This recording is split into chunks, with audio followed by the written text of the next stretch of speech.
Hello दोस्तों, चलिए आज आप सभी का स्वागत है जावा ट्यूटोरियल के लेक्चर 10 में, जहां पर हम पढ़ रहे थे ऑपरेटर्स के बारे में, जावा के ऑपरेटर्स।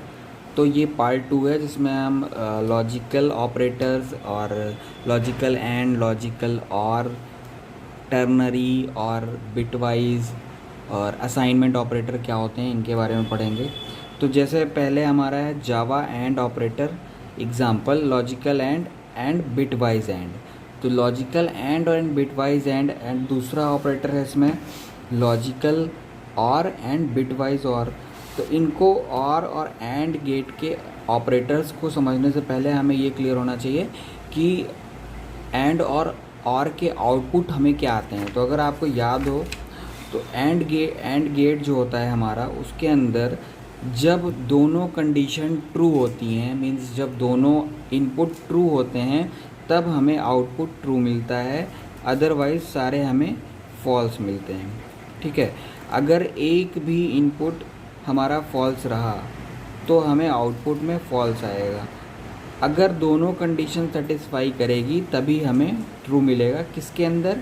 एंड के अंदर। ठीक है, और ऐसे ही और के अंदर क्या होता है? और के अंदर जब कोई भी एक भी कंडीशन अगर ट्रू हो गई तो हमें उसमें रिज़ल्ट ट्रू मिलेगा। अगर एक भी कंडीशन ट्रू हो गई, जैसे यहाँ पर ये कंडीशन ट्रू, यहाँ पर ये कंडीशन ट्रू, यहाँ पर ये कंडीशन, एक भी कंडीशन ट्रू होने पर हमें रिज़ल्ट क्या आ जाएगा? ट्रू आ जाएगा। तो और गेट और एंड गेट का लॉजिक ये था। अब इसी को हमने ऑपरेटर्स के अंदर यूज़ किया है। जैसे the logical and operator does not check the second condition if first condition is false. Logical and operator क्या करता है? ये अगर फर्स्ट कंडीशन फॉल्स हो गई है तो सेकेंड कंडीशन को नहीं चेक करेगा, क्योंकि अगर फर्स्ट कंडीशन फॉल्स है तो रिजल्ट हमें हमेशा फॉल्स ही मिलेगा। ठीक है, और दूसरी क्या बात है? It checks the second condition only if the first one is true. अगर पहली कंडीशन ट्रू है तभी ये सेकेंड कंडीशन चेक करेगा कि सेकेंड वाली कंडीशन ट्रू है या फॉल्स है। ठीक है, अब बिटवाइज ऑपरेटर क्या होते हैं? The bitwise and operator always check both condition. मतलब ये जो बिटवाइज है, लॉजिकल एंड और बिटवाइज एंड में ये डिफरेंस है कि logical and first condition false होने पर, मतलब फॉल्स होने पर सेकंड कंडीशन नहीं चेक करता। अगर फर्स्ट कंडीशन ट्रू होती है तभी वो सेकंड कंडीशन चेक करता है। लेकिन बिटवाइज एंड ऑपरेटर क्या करता है? ये दोनों कंडीशन चेक करता है, चाहे वो फॉल्स हो या ट्रू हो।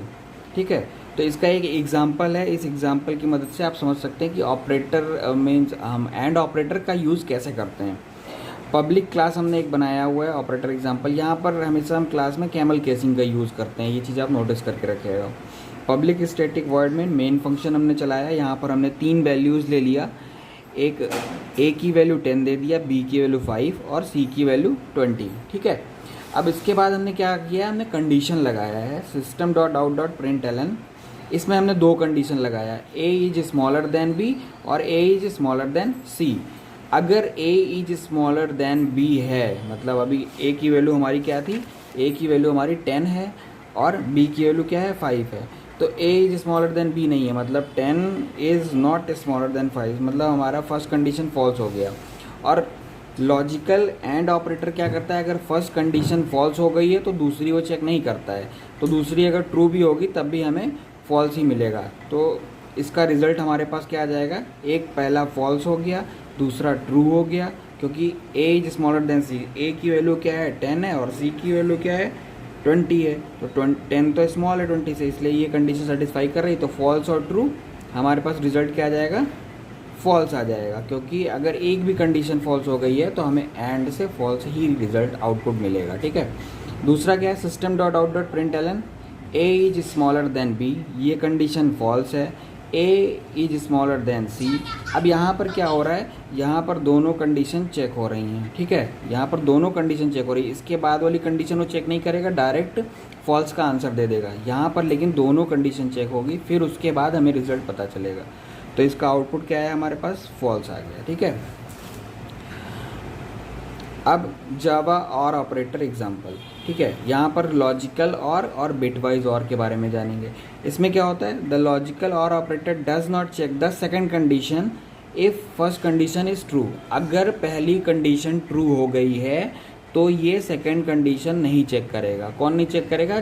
लॉजिकल और ऑपरेटर नहीं चेक करेगा, लेकिन बिटवाइज ऑपरेटर चेक करेगा। दोनों बिटवाइज और ऑपरेटर दोनों कंडीशन चेक करेगा। ठीक है, अब इसको हम एग्जांपल की मदद से समझते हैं। एग्जांपल में हमने फिर से एक क्लास बना लिया ऑपरेटर एग्जांपल करके। ठीक है, उसमें मेन फंक्शन लगाया, हमने 3 वैल्यूज़ ले लिया, a = 10, b = 5, c = 20। अब हमने प्रिंट करवा लिया। क्या प्रिंट करवाया?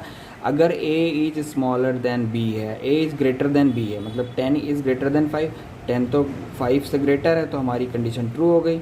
फिर हमने अब एक कंडीशन अगर ट्रू हो गई है तो हमने क्या पढ़ा था कि लॉजिकल एंड ऑपरेटर क्या करेगा? Logical and operator does not check the second condition if the first condition is true. अगर पहली कंडीशन ट्रू हो गई है तो सेकंड कंडीशन वो चेक नहीं करेगा, तो हमें वो इस कंडीशन के अकॉर्डिंग हमें रिजल्ट आ जाएगा ट्रू। ठीक है, अब दूसरा हम देखते हैं, system dot dot dot println A is greater than B and A is smaller than सी।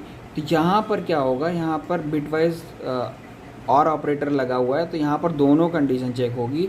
दोनों कंडीशन चेक होने के बाद हमें आउटपुट मिलेगा। तो a is greater than b, मतलब यस ये तो ट्रू है, a is greater than b है, और a is smaller than c, मतलब 10 20 से स्मॉलर है, तो दोनों कंडीशन ट्रू हो रही है, इसलिए हमें आउटपुट उसका ट्रू आ जाएगा। फर्स्ट का भी ट्रू आ जाएगा और सेकंड का भी ट्रू आ जाएगा। ठीक है, तो ये था हमारा जावा एंड ऑपरेटर और जावा और ऑपरेटर। अब हम चलते हैं अपने जावा टर्नरी ऑपरेटर। ठीक है, जावा टर्नरी ऑपरेटर क्या है? ये मोस्टली ये सबसे ज़्यादा प्रोग्रामिंग के अंदर ये ज़्यादा यूज़ किया जाता है, क्योंकि इसमें हम इफ़ और एल्स की कंडीशन को बहुत छोटे में लिख पाते हैं। ठीक है, तो Java ternary operator is used as one line replacement for if then else statement and used a lot in Java programming. ठीक है, ये बहुत ज़्यादा यूज़ किया जाता है जावा प्रोग्रामिंग के अंदर। It is the only conditional operator which takes 3 operands. यही एक ऐसा ऑपरेटर है जिसके अंदर हम 3 ऑपरेंड्स का यूज़ कर सकते हैं। अगर आपको ऑपरेंड के बारे में नहीं पता है तो आप फर्स्ट लेक्चर ज़रूर देखेंगे कि ऑपरेंड क्या होता है, ऑपरेटर क्या होता है। ठीक है, और सिंटेक्स इसका अब हम देखते हैं कि टर्नरी ऑपरेटर का सिंटेक्स क्या होता है। ठीक है, तो इसके अंदर हमने क्या किया, एक ऑपरेटर एग्जाम्पल नाम का हमने जैसे क्लास बनाते हैं वैसे क्लास बनाए। अब मेन फंक्शन चलाया हमने इसमें, और इसमें हमने क्या किया, 2 इंटीजर वैल्यू ले लिया, एक ए की वैल्यू 2 ले लिया, बी की वैल्यू 5 ले लिया। अब हमने एक मिन नाम का एक और इंटीजर बनाया है जिसके अंदर हम कंडीशन लगाएंगे कि A if A is smaller than B, अगर ए की स्मॉलर देन बी होता है, मतलब अगर ये कंडीशन ट्रू होती है तो this will be assign to minimum. ठीक है, मतलब ए असाइन हो जाएगा मिनिमम को। अगर ये कंडीशन सेटिस्फाई नहीं करती है, ये ट्रू होने पर ये चलेगा, फॉल्स होने पर ये चलेगा। ठीक है, तो यहाँ पर क्या हो रहा, ए इज स्मॉलर देन बी है, हाँ है, तो मतलब मिनिमम के पास कितनी वैल्यू आ जाएगी, 2 आ जाएगी मिन के पास। तो system dot out dot print L N min हम प्रिंट करवा लेंगे तो हमारे पास आउटपुट क्या निकल के आ जाएगा, 2 आ जाएगा। अब ऑपरेटर्स में एक लास्ट ऑपरेटर बचा है जो है जावा असाइनमेंट ऑपरेटर। ठीक है, और ये सबसे ज़्यादा कॉमनली यूज्ड ऑपरेटर है, जिसका यूज़ मोस्टली इसका यूज़ होता ही होता है। बिना इसके यूज़ के हम कोई भी असाइनमेंट नहीं कर सकते, कोई भी वैल्यू किसी भी वेरिएबल को असाइन नहीं की जा सकती। Java assignment operator is one of the most common operator. ठीक है, it is use to assign the values on its right to the operand on its left, मतलब जो भी लेफ्ट में ऑपरेंड रहेगा उसके राइट में ये वैल्यू असाइन करता है। ठीक है, अब इसका सिंटेक्स से हम समझने की कोशिश करते हैं।